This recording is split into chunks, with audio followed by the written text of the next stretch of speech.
Hello and welcome to the Chromebook G5ee parts repair. We're going to start off with kind of an overview of the Chromebook and how to find the model number.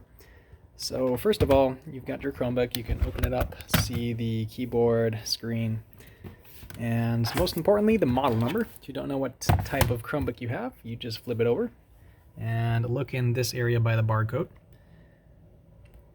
There's a model number, once I kind of focus on it, that you should be able to see. It might take a second for it to focus in here.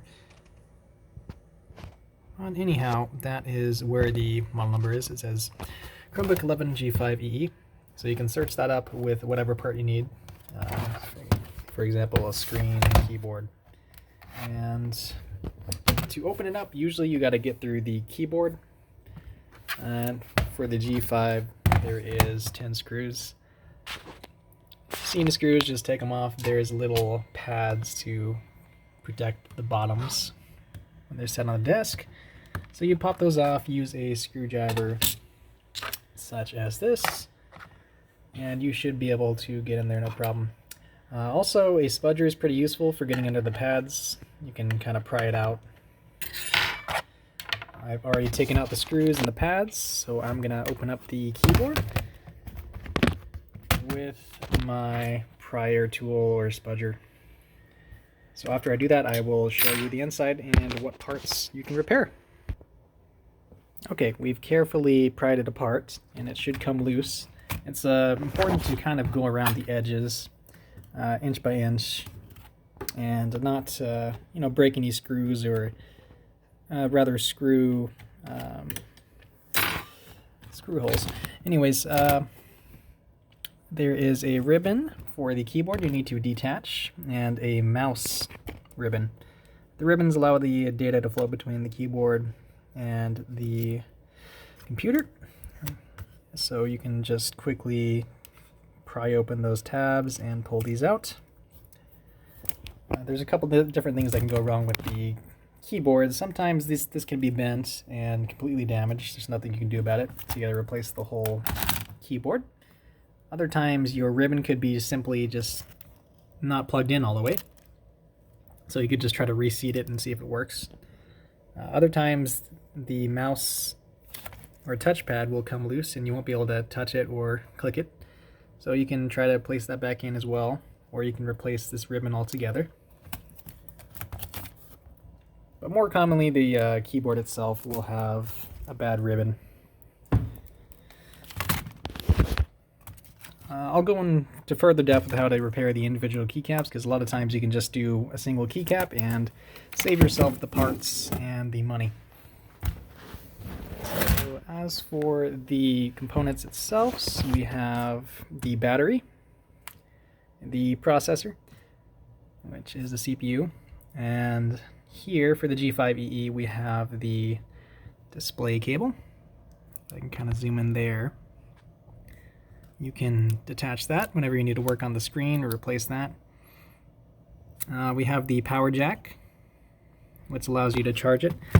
Sometimes when it is damaged, you will see the pins and no plastic cover. This one, for example, does have that issue. You can't really see it here, but the golden pins are showing and there's no black covering.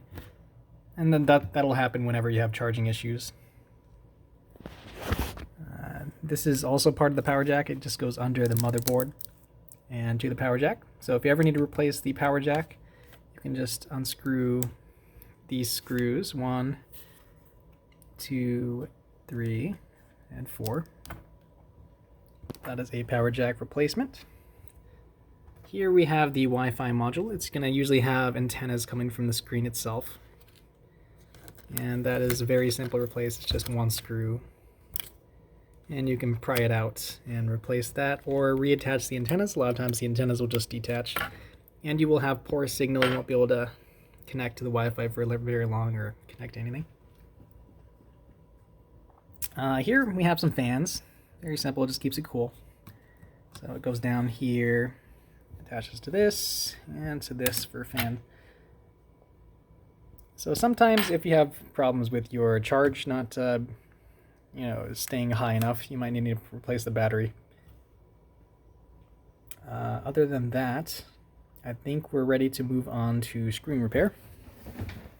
So for screen repairs, it is just 2 screws that are hidden by these little plastic coverings that you can quickly pry open with your prying tool, or tweezers, depending on what you like. So you can just get under there. It's got a bit of glue, but it will come right off. So I will take those off and come back to you. Okay, we've returned, and the screws are now visible. The best way to get to these is with your screwdriver, and you want to put your screwdriver in there and kind of push the plastic up a little bit. It's kind of at an angle most of the times. So once you do that, you kind of press inside of the screw and then give yourself a little space. That's the important part. And you should be able to take these out or put them back in at ease. So I'm going to take this one out. They're usually not too threaded. And once you get this side and this side of the screen, you should be able to take off the plastic covering with a prier. And if the screen's already broken, you have nothing to worry about. You can be kind of rough with it. The only thing you're going to damage is the plastic, which isn't that important. So I'm going to go ahead and take out these screws and pry this off, and I will show you how to replace the screen itself. Okay, we're back. We slowly went around the edges until it was loose like this. And at this point, we can take it off with our hands, trying to get this part off, kind of pulling away from it. We don't want to damage the screen if it was good. So I'm going to take that off, and you'll be able to see a couple more screws. It is taken off. We are ready to either replace the screen or work on the camera module right here. So actually, the camera module has the mic as well. If you look a little closer at the camera module, you'll be able to see the aperture for the camera and the mic. That's just kind of a fun fact. You really don't need to know where's where. Here is the cable that connects to the main display cable, and it goes all the way down to your motherboard. That was what I was showing you earlier, is the display cable attached to the motherboard. And usually it's just one cable that you're able to replace. Sometimes you'll have issues with the hinge. It'll kind of crush in this area. And in that case, you can either try to move it around, see if it fixes itself, or you replace the whole cable itself, which is a very solid bet. And that can help with camera issues or mic issues, since that's all one cable. So yeah, for that camera module and mic module, you can either replace this or the cable. Most of the time it's the cable. Sometimes it can be the module, but safe bet is to replace the cable itself and then test. This connects to the LCD display. You're easily able to replace that by doing 4 screws in each corner. Pretty self-explanatory. We're gonna take those screws off now and show you how to replace it. Okay, so you've gotten your 4 screws out and you've moved your display down. You should see the display cable attaching to the LCD on the back side. And it usually has this piece of tape making sure that it doesn't disconnect accidentally when you move it around. So you gotta pry under it, try to get the tape a little loose, and then you should be able to pull it apart with your hand and get that cable off. So once you take that off, you'll be able to take off the cable and replace the display itself with a non-damage replacement. So that is a simple screen repair, which you can do for any cracks or things like that. And just make sure that you have everything connected to the motherboard if you do anything there. Most of the time for a screen replacement, you don't even need to open the keyboard. You can just do the screen part with the 2 screws and the 4 in each corner for the LCD. But sometimes you'll have a screen that's perfectly fine, but the cable itself for the screen might be not connected or bent in the hinge once again. Okay, we're back, and we have a bit of an example of corrosion here. Sometimes when you see corrosion on a PCB or motherboard, you'll have a little bit of damage. So that could mean water damage, or it could just mean, well, especially with batteries, they have a lot of acid, so they can corrode. That may give you a couple issues with, either the capacity of them or with the components itself.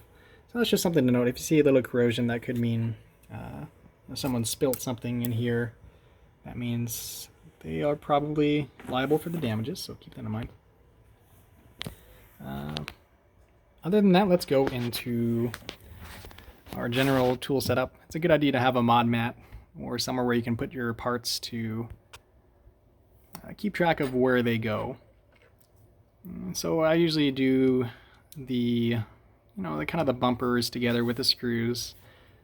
Keep track of the top tier of screws, the middle, and the bottom, because they can sometimes be a little different. And then you can usually keep the display screws together, or just keep yourself organized. That way you don't lose anything. And if you lose one or two of the case screws, that's no big deal. You should have a couple of extras on hand.